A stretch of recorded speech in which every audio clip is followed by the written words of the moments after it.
Welcome into the Cards Central Postgame show. I'm Sara Dayley alongside Ethan Hannaford. Unfortunately, the Cardinals fall short against the Rockies by a final score of 8-4 tonight. The Rockies really getting an early jump on Fedde. He didn't have a really stellar performance once again. 3 innings, 6 earned runs, once again putting a lot of question for the Cardinals starting pitching with the trade deadline coming up. But Ethan, we have a lot to talk about. The comments are already rifling in as to what the Birds need to do next. And after taking one yesterday, we were kind of hopeful, but again, just not looking too hot tonight. Yeah, I mean, it's at this point, in my personal opinion, a loss against Colorado pretty much shores up that no matter what you do against San Diego, I'd be shocked if this team is not at minimum moving on from their three back end pieces, or at least Ryan Helsley, right? I mean, it just seems too obvious at this point. Erick Fedde, the question that we're going to be discussing, I think, in large part, and that we want to hear your thoughts on. Was this the last time that we saw Erick Fedde in a Cardinal uniform? I think there's pretty good reason to imagine that it was pretty disappointing stuff. Ends up throwing only 3 innings, and he didn't really look good at any point, unfortunately. 7 hits allowed, 6 runs, all of them earned, 1 walk, 5 strikeouts in his 16 batters faced, 2 home runs, and, there's only so much that you can say at this point for what you've seen from Erick Fedde. You hate it for him. This is a guy that, beyond the first half of his time with the Cardinals, the numbers looked pretty good. I mean, this is a guy, I think, I saw a tweet earlier, like over his first half of his starts with St. Louis, it was a little bit over the halfway point, a 3.8 ERA, and it just, things completely turned in the wrong direction. And it's kind of one of those, to a certain extent, right? Some of the underlying numbers this year were not good, but I don't know if anyone expected it to go so quickly from, being a middle rotation guy to just one of the worst pitchers in Major League Baseball. You have to feel for him. I mean, it has to be a daunting feeling being where he's at right now. But the reality is that it's beyond the point, right, where he is helping you in any sort of way. This has gone on long enough, you would think, to where, especially getting the contrast and what you saw last night from Michael McGreevy, who looked oh so excellent and has impressed every time that he's been up in the majors practically this season. And in the circumstances in which he is going about it, it feels at this point well beyond the time, right, that I don't see how Erick Fedde throws another starts another game for the St. Louis Cardinals. Obviously, we don't know anything. This is all speculation at this point. But the reality is that Michael McGreevy likely is not going back down, and there's going to have to be a spot that opens up. And with what you continue to see from Erick Fedde every single start here over the past, what is it now, 4, 5, 6 starts, you just cannot continue justifying having him out there. We knew that the reason that they had kept him up to this point, right, is to see if there could be any sort of trade value for him. Well, tonight most certainly didn't help the trade value, Sarah. Well, also, put him out of his misery, right? I mean, clearly things aren't going right, so keep throwing him out there and letting him just get worked isn't really going to help the situation. But with Fedde on a short leash tonight, Kyle Leahy did come in. He added some depth that St. Louis really needed here in this game. He was absolutely fantastic.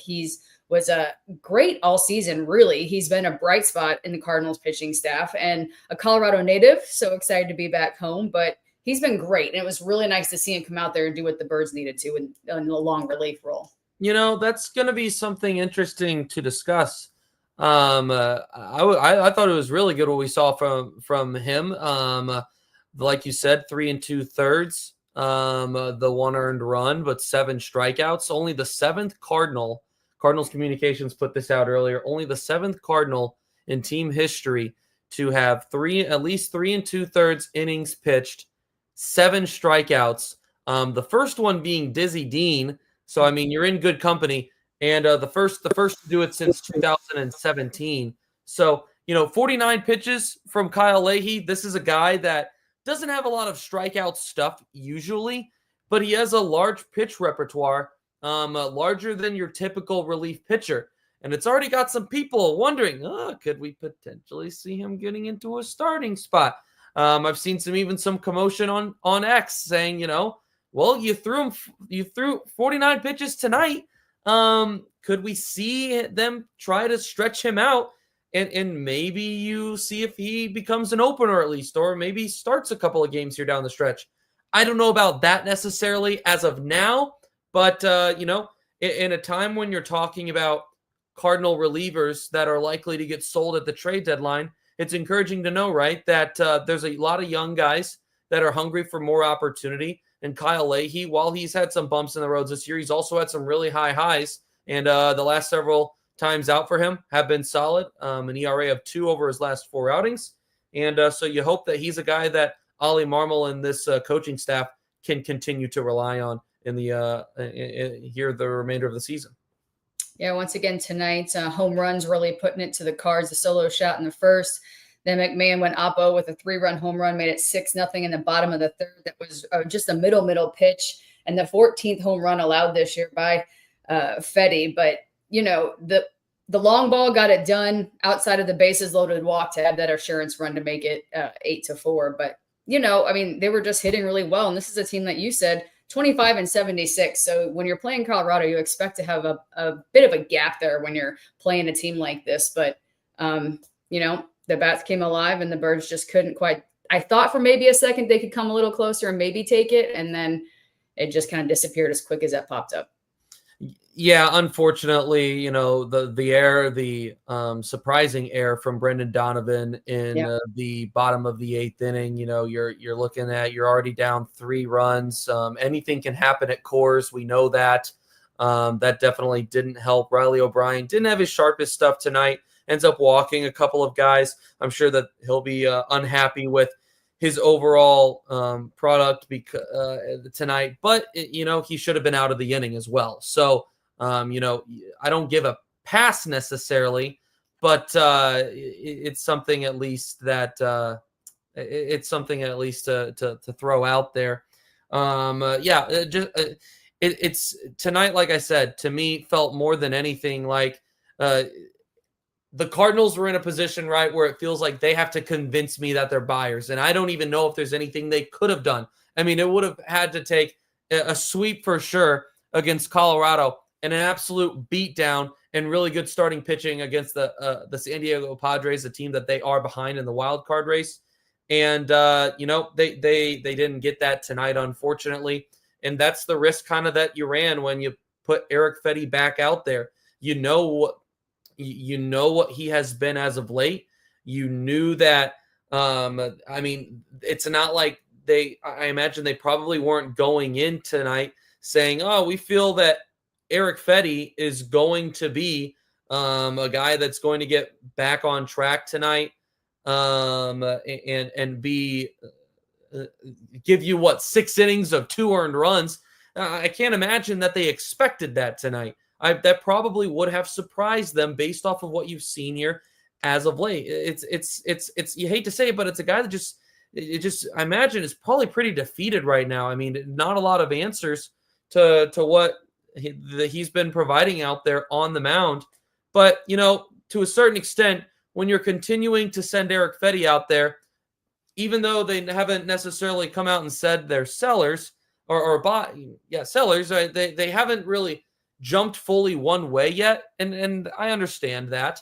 There had been kind of some rumors out there that they would look like they may be forced to sell at the deadline some of those big pieces, right, that are on expiring contracts.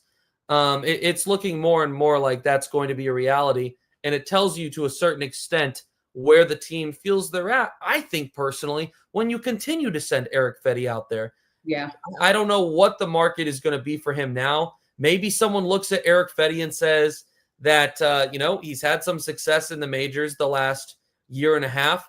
We think that we can make a couple of corrections and he can be a guy that can move in the right direction.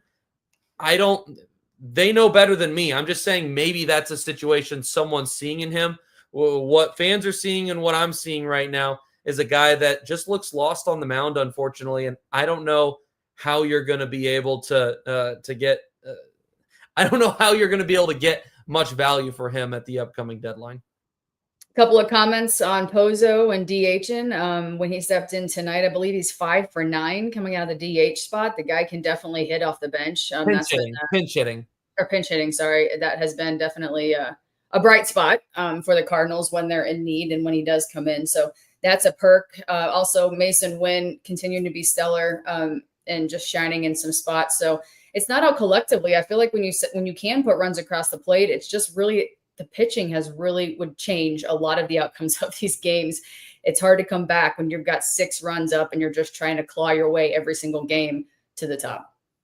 Yeah, regarding Pozo, it's a guy that's been great off the bench for you this year. I mean, and when he's been up here, he has provided off the bench, and it's refreshing for the Cardinals to have that, right? I know some people are saying that he should be starting over Pedro Pages.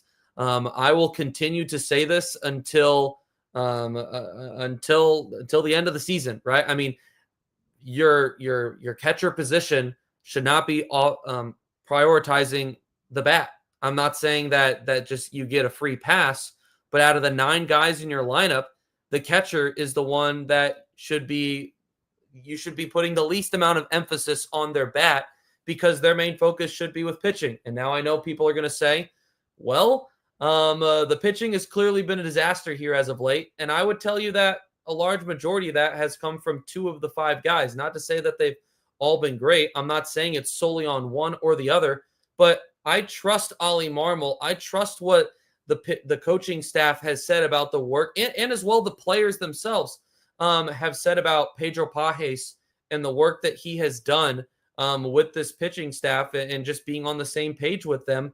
And being on the same page with not just the staff, but the bullpen as a whole. I know some people are going to get mad saying that because the pitching has been really bad as of late. And you're right. The pitching has been really bad as of late. It's not as simple as it's on one guy or it's on the other. It's not. There's not necessarily a stat that can put into account how exactly that works. So he's looked really good off the bench this year. I don't think I'm at the point with Joel Pozo where I'm saying that he needs to be starting because your catcher should be prioritizing defense and working with pitching. And the Cardinals management has made it pretty clear up to this point that Pages is their guy when it comes to that. To the comments about my hair, thank you guys. I know I never wear it down. I was mentioning it slightly to Ethan before we started the show. I said the one day I wear it down and there's like a extreme heat advisory for 110 degrees. I was like, that was a bad choice. But I appreciate the comments and actually noticing, because I forgot myself that I had never worn it down on the show. A lot of other comments, pushing daisies and King's Echo. Yeah, I mean, keep using him now. We are. If we ain't broke, don't fix it. Well, it is broke. That's the problem, I think, when it comes to some of the starting pitching. And Fedde is definitely broke. Something's not right there. I think it was probably sarcasm if I did. Yeah, absolutely. And then Joseph Palaster, sorry if I pronounced your name wrong. Herrera looks like he's been exposed by, just moved up, other teams by the throw low. Where to go? Throw low and away. I don't know if he's definitely been exposed, but. I mean, Ivan Herrera is going through what a lot of young guys go through early in their careers. I mean, he's looked great in large part when he's been healthy, but when you take him out the chunk of time that he has missed, there's only so many ABs that he's had, right? So teams are going to adjust, and teams are going to find out what his weaknesses are, and it's going to be Ivan Herrera's job to be able to adjust back. So it's a back and forth game. It's a little bit of a cat and mouse game, especially at these early points of these guys' careers. And so I agree that I think that he's significantly cooled off here as of late. But he's a guy, right, that has shown the potential and has shown what he can be. And I'm going to continue to roll him out there every day because, to be quite frank, there's not a better option at this point than Ivan Herrera. So that's the take on Ivan Herrera. Yeah, hasn't been as great as of late, but he's still a guy that you have to put in the heart of your lineup every single day. If we're looking ahead to tomorrow, we have Palante on the mound. It will be first pitch at 2:10. Once again, the Rockies 25 and 76. I had to read that twice. I mean, I knew it was bad, but when I saw the 25, I was like, holy cow, man, they've really had a rough season. And just to make it as exciting, I guess, as they have for themselves today, gives a little bit of hope, a little bit of something for them coming back just a little bit to maybe win 35 or 40 games. Again, not a playoff team or anything by no stretch of the imagination, but what can we expect out of Palante tomorrow? Because he's sitting at 5 and 6 right now with a 4.71 earned run average. And once again, anything can really happen up there.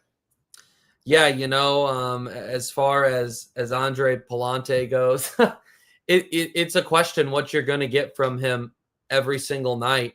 This is a guy we know is going to pitch to contact. He's not going to get a lot of strikeouts. That's not his style. He's going to lean on that sinker, and he's going to be pitch to contact, get a lot of ground balls. What will be interesting is we know that the ball flies at Coors Field, and we know that this Rocky team hits the ball in the air a lot. So it's going to be a ground ball pitcher against the team that hits the ball in the air a lot. It'll be interesting to see how those two collide. Earlier in the year, when there was a similar sort of opposites, right? Obviously, the New York Mets, a much better team than the Colorado Rockies, but a team that hits the ball in the air a lot. And we know, like I just said, Andre Palante, ground ball pitcher, Palante won that battle. So it will be interesting to see if Palante is able to overcome the elevation, right? The ball carrying there at Coors Field. He was not good in his prior outing. The couple before that, he had been very good. So it really is, it's a giant question mark which Andre Palante you're going to get, because what you know is that you run the risk of when the ball is put in play, it's going to get through. Cardinals had a little bit of batted ball. They'd had a lot of batted ball luck early in the year. And some of that was with Andre Palante. We'll hope that, guys are hitting the ball two players on the infield tomorrow and it's not finding its way through. Otherwise, it could be another challenging start for Andre Palante. So could this be a bullpen battle tomorrow? Do you think that could be the case, or do you think he'll get through maybe just a significant start? Because the Rockies have one of the worst bullpen ERAs in Major League Baseball. However, Cardinals not necessarily always in the best position either if they don't have a starter that can definitely eat up some innings. I mean, it's hard to know. I mean, it's hard to give a prediction. I mean, the Rockies are, like I said, are not a good baseball team. They're on track to be one of the worst teams in baseball history, right? I mean, in fact, they're on track to be the worst baseball team in MLB history as far as losing record goes. But, they hit well tonight, and Palante is coming off of a rough start. So, I mean, if you can get a quality start out of Andre Palante, you're going to hope that your offense can provide you enough support that you're able to walk away with a win.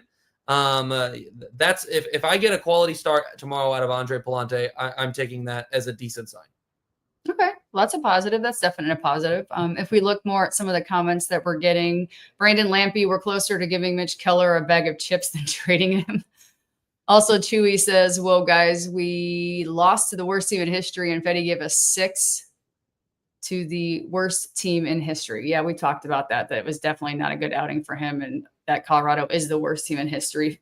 Jay Call, Palante is 50-50, so he either gives up a lot of hits or he gets strikeout and 7 innings.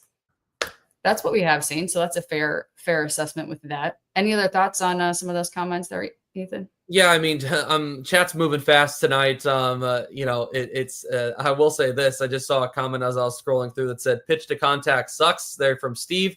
And it is a reality, right? Is that the Cardinals do have a staff that is pitch to contact. There is not a lot of strikeout stuff. It is the traditional look. We know that at times it's worked this year. It has not in the last couple of months. The Cardinals pitching, when you look at some of the statistics, right, from the pitching, it really does correlate well with, how the team has done overall. We've talked plenty about how this has been a roller coaster of a season as far as the highs and the lows for this Cardinals team. I broke down their season into 5 stretches, and I'm going to walk you through the correlation between the starting pitching, either success or failures, and the Cardinals' success as a whole. Their first 25 games, they lost 15 of them. The starting pitching, let me say this. It was a little bit more of a slow roller coaster at the start, and it picked up as the year went on. In the Cardinals' first 25 games, top 13 in ERA from the starting pitching, 3.89. They win their next 22 of their next 31, and the ERA of the starting pitching, 3.53, 11th in baseball. Then it falls apart over the next couple of weeks. They lose 11 of their next 16, and their team ERA, starting pitching ERA is 27th in baseball at 5.65. Then they go on that great run where they have a couple of great wins against the Cubs. They sweep the Guardians. They win 10 of their next 13. A 3.66 starting pitching ERA is 8th in baseball. And over the last 17 games, it'll be now 18th. And this is not considering tonight's 6 runs allowed in 3 innings from Erick Fedde. So it's even higher than this. You can assume they are still in last place in Major League Baseball over the last 17 games in starting pitching ERA. Before tonight, it was at 7.36. So it's safe to say, right, that, the starting pitching clearly does matter. Can you overcome bad starting pitching at times? Sure you can, but Right. it's hard to do so when you aren't able to hit for power. The Cardinals have not hit for power this year. They've hit for average pretty well, but when you don't, I did a whole breakdown on my podcast, The Loose Sports Talk, a few weeks ago. When you don't have 2 of those 3 things, you're going to have a hard time succeeding, and that being either hit for contact, hit for power, or good starting pitching, right, as far as ERA goes. When you don't have 2 of those 3 things, you're going to have a hard time being able to put together a playoff season, and clearly the Cardinals a long ways away from that right now, unfortunately. The starting pitching just hasn't been good enough. It wasn't good enough tonight. And they're gonna have to make some corrections here. Obviously, we know a couple of those guys coming off the books: Miles Mikolas, Erick Fedde. I know a lot of people are saying DFA Miles Mikolas. I'd be really surprised if they did, when you consider the amount of money that they're going to be paying him. If you are to move on from Miles Mikolas, then you have to have someone to go in his place. Michael McGreevy is going to be in this rotation the rest of the season. There you have 4 guys if Miles Mikolas is out. I don't know if there's anyone right now in the minors that you feel is there yet. Quinn Matthews is not there yet. Tekoa Roby is not there yet. Could the Cardinals perhaps go get a starting pitcher at the deadline? Maybe. It would surprise me. It seems like from everything we've heard, it's going to be a pretty conservative trade deadline for St. Louis, that they're not going to add a bunch. But we know that that some of these guys, if they're not ready now, while they could make leaps and bounds between now and the start of 2026, Quinn Matthews and Tekoa Roby probably aren't going to be ready by the start of next season. So if the Cardinals want to be players in 2026, they're probably better off adding to the starting rotation, either in the market or here at the deadline with some of their surplus, whether it be major league surplus or catching surplus in the minors. They're probably better off adding a piece. And we know the Cardinals, as far as spending goes, they took several steps back as far as spending in the market this past year.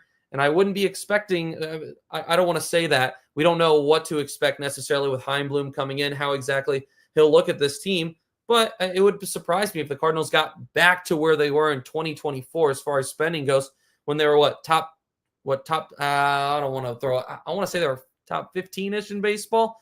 But in the last several years, the Cardinals have been as high as 10 on that list. So, it's going to be interesting to see the direction in which they go. Some people are saying Steven Matz. If Matz is still on the team, maybe. But there's talks that Steven Matz is going to get traded.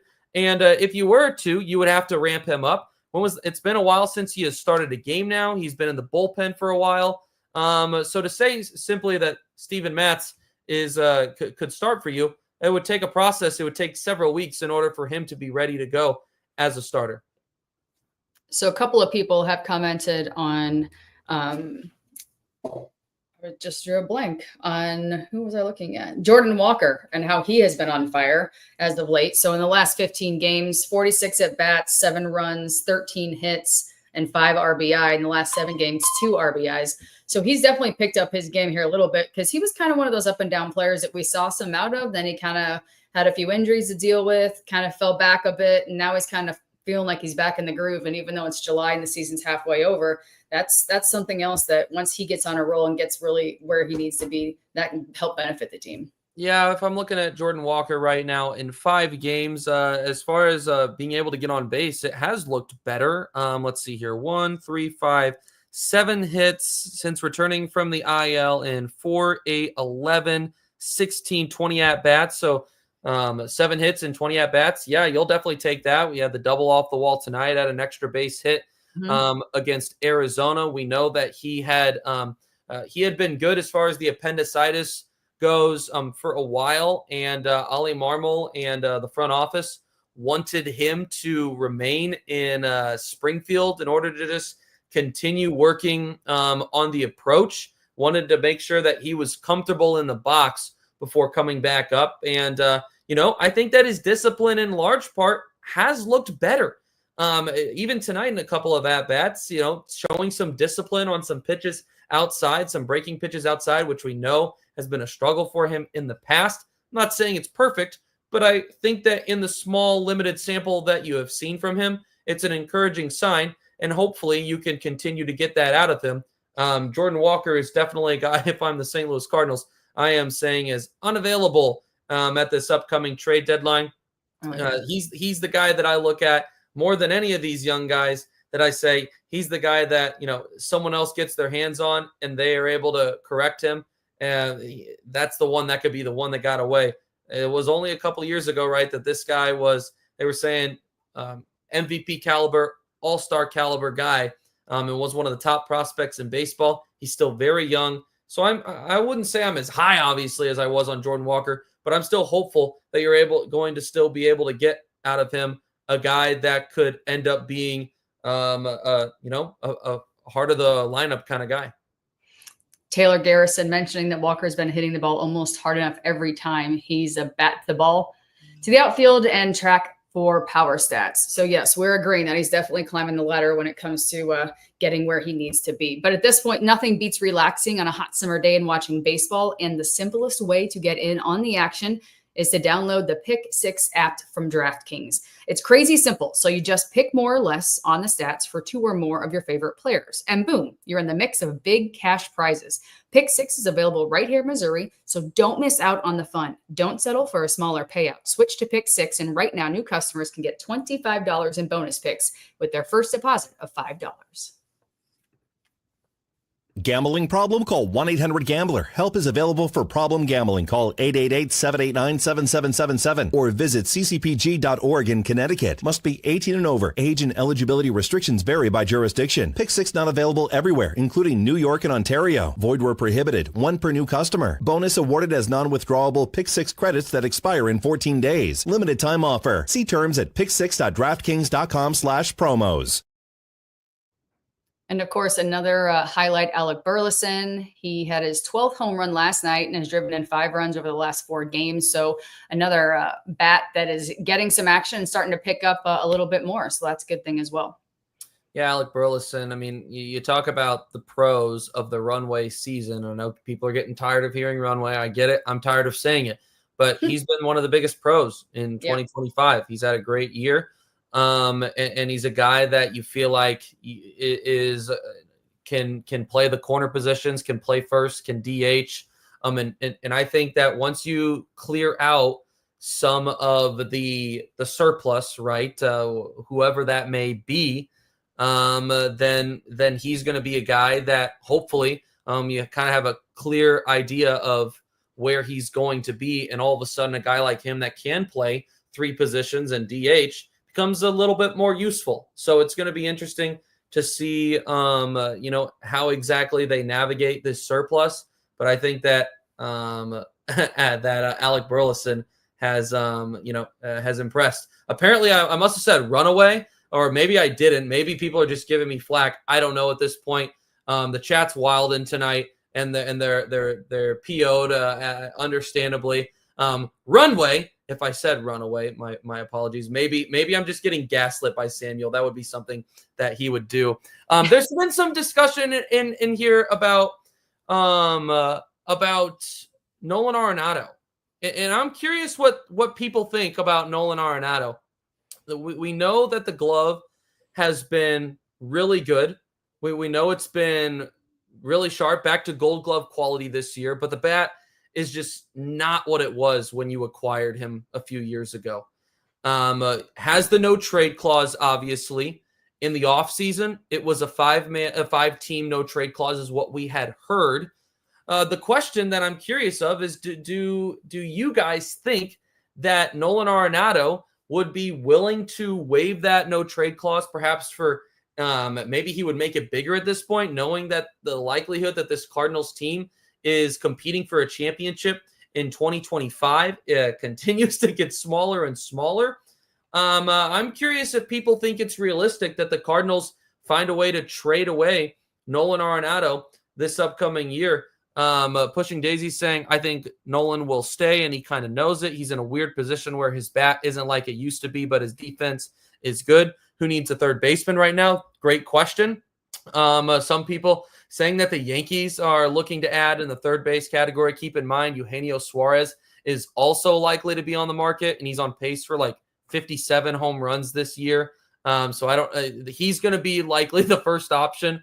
But perhaps Joseph saying that the Yankees need Nolan desperately. A couple of people had shared some thoughts. Someone saying that they think that Arenado is bored in St. Louis. I don't know if I would say that he's playing for money only. It seems like, there's been some people that have said that he has had a little bit more of an impact on the clubhouse than he has in previous years. I'm not saying that's why you're paying this guy all this money. But the reality is, when you look at how much he's getting paid compared to the product that you're getting on the field, the question becomes, one, is anyone going to be willing to take that money? Two, if anyone is willing to take that money, is Nolan Arenado willing to go there? It's a tough conversation.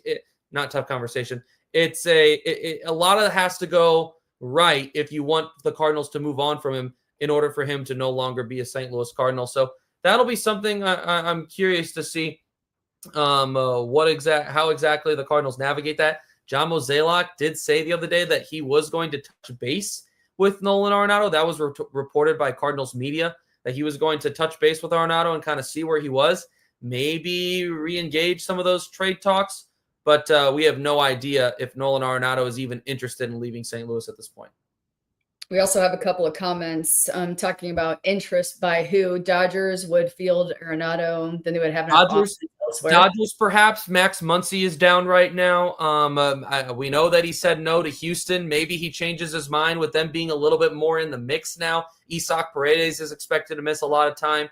Those are a couple of options. The thing is, right, is that if you're trading for Nolan Arenado now, you're not just trading for a rental in 2025. You have control of him for the next couple of years, and those teams don't need him for the long term unless they move on from the guys that they have now. And the Astros aren't probably going to do that in Paredes, and I don't see the Dodgers doing that in Max Muncy. Maybe New York, it's a little bit more of a question. They have the money to be able to pay him, but there is just not, I feel like, a guaranteed spot where it makes sense for an opponent to take on Nolan Arenado as of right now. But like I said, we don't even know if he wants to leave. It seemed like, based off of the list that he gave, he was pretty content in St. Louis, and he knew the direction that they were going in going into the season. He knew, he had an idea. He knew that this is a guy that wanted to be on a championship team, but had a very limited list, which gives you an idea that,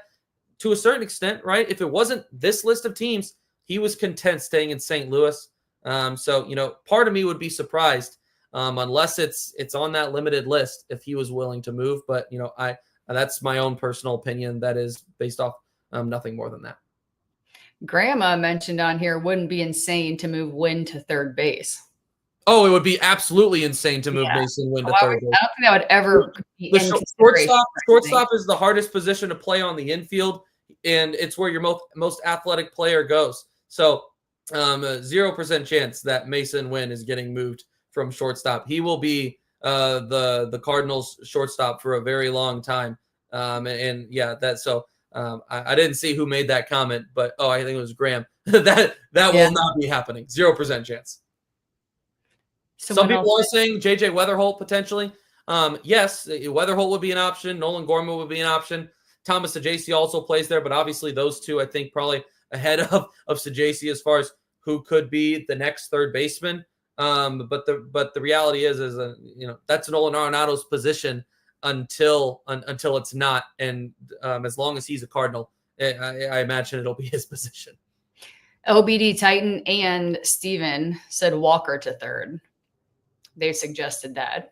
It just doesn't make sense. Jordan Walker has become a solid right fielder this year, so it just doesn't make sense to me to bring Walker back onto the infield after putting in all this work to move him out to right field.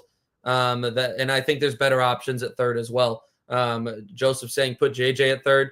Weatherholt would definitely be an option. I just named for you several options that make more sense than Jordan Walker. So I stick with I'll stand by that. All right. Do we have any final thoughts for tonight's matchup before we get set?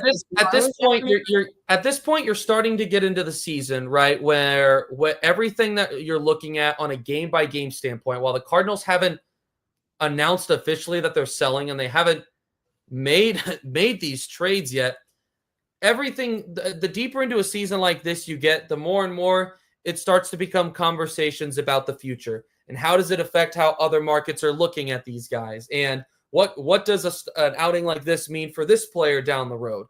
Rather than the game by game, which still matters to a certain extent. The Cardinals aren't completely out of the playoff picture. They're still within reason in the mix here. I mean, we've seen them go on runs this year. It's not like now with the state of the pitching as of late, it would surprise me to see them go on another big run. But it's not like it hasn't happened this year. So to say that, we can't talk about the individual game by game is just silly, right? But the more you get into from this point, a year like this, the more you're going to talk about more so how it affects the future and how it affects, like I said, how other teams are being viewed by different, how other teams are viewing your guys based off of what they're doing. And I think that's we're starting to get into that area for the Cardinals where it's not looking like it's in the cards, unfortunately, this year. We kind of had an idea going into the year of what this team would be. And right now they're kind of in that range. A lot of people were saying they're in the 78 to 80, 84. I mean, and then they went on that run that surprised a lot of people and people's expectations raised a little bit. I think you asked me on one of the shows if I was bought in yet, if I was convinced 90-win team, playoff team, and I said no, I wasn't sold yet. I think I said I could see them being an 88-win team, which still isn't completely out of the realm of possibility, but right now probably trending a little bit more in the 83, 84 range of where they were last year, which means that you're going to be talking about the deeper into the season, right? If they do start to separate, if they do sell and start to separate from the wild card standings, you're going to be talking more and more about stuff like this tonight, where it's, who makes sense in this spot down the road and who makes sense in that spot down the road and who could get traded in the offseason. So I don't want to say that we're for sure going in that direction, but it definitely looks like we are. And I went with the 90. So in some freak of whatever season that's left, I hope that we somehow make the 90 mark because that would be ideal. Hey, that would be awesome if the Cardinals won 90 games. It means that the pieces that they have, more so young than not, would have to start really picking up the pace here. And the starting pitching would have to be a lot better. And that they're likely moving on from at least one starting pitcher, which means that it would have to be either talent they bring in or talent from the system, aka Michael McGreevy, right? That ends up being the big change. That results in that. But in the way that in which things are trending right now, I'd be really surprised if they end up getting to that point. So once again, the Cardinals fall short tonight by a final score of 8-4 in their second matchup against Colorado. They wrap this one up tomorrow. First pitch is at 2:10 at Coors Field.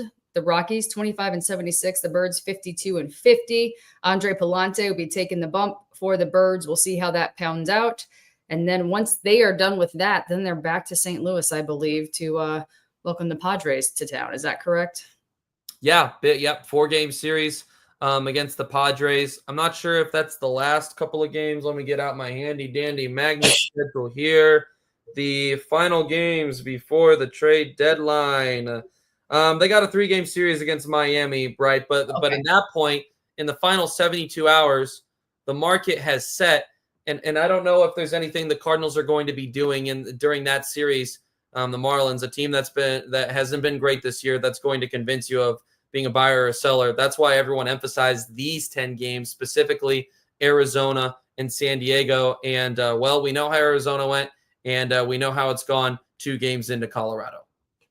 Absolutely. So if we appreciate all of you joining us here tonight, if you've liked getting in on the action, then subscribe, like, comment. We do this often and after every single game. So we love to hear your feedback, especially when it comes to Cardinal Nation and your thoughts on what the team should do and some of the moves that they need to pull off next. Of course, you see Brandon Lampy here.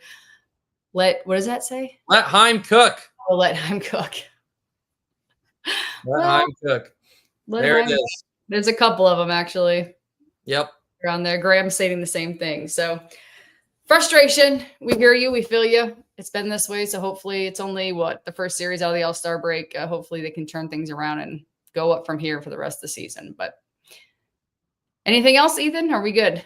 I think we've wrapped it all up. Definitely not solving all the world's problems. And listen, I get the frustration, but you hope, right, that you can get through. You can pick up the pieces, right, from the rest of this season. It is amazing to think that the Cardinals are still above 500 with some of the frustrations you've seen, but they are, which tells you that at times they played some really good baseball this year.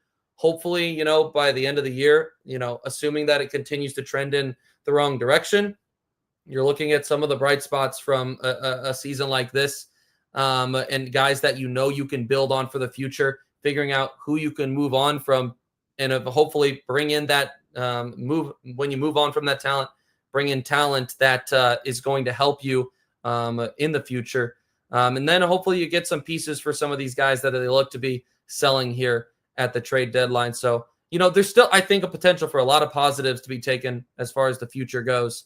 Obviously, some of the current situations with the starting pitching and the handling of things is frustrating. I really do think that there is better moments on the horizon. So, oh man, they're going to cringe so hard. I'm going to say, just stay patient.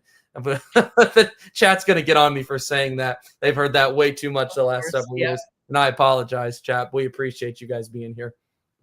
All right. Well, once again, that's the amazing Ethan Hannaford. I'm Sara Dayley, just along for the ride as we navigate this special season with the St. Louis Cardinals. But Fedde disappointing and the Cards lost. Final score 8-4. Back at it tomorrow at 2:10. Of course, that will be followed by the Cards post-game show once again. So we'll see you right back here soon. We appreciate you joining us, and thanks for all your comments and feedback. We'd love to hear it.